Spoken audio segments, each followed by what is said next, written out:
పగలెల్ల పల్లె తెల్లారుకుంటాయిరా మళ్ళోని గంటలు కాదెట్ల మెడలోన చింతగా మోగుంటూ ఉంటాయిరా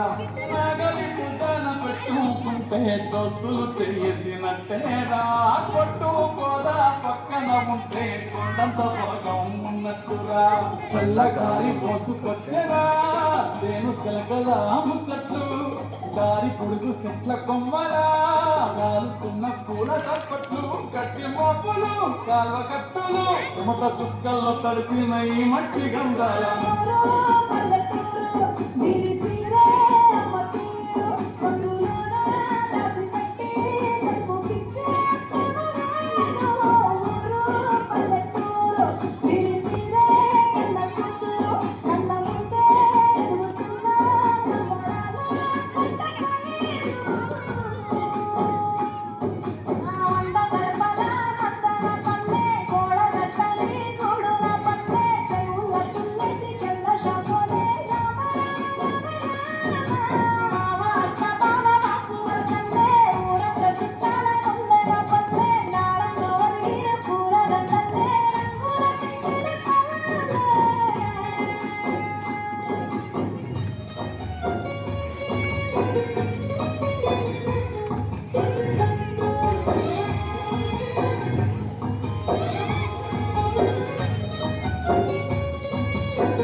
ఆలు మగలు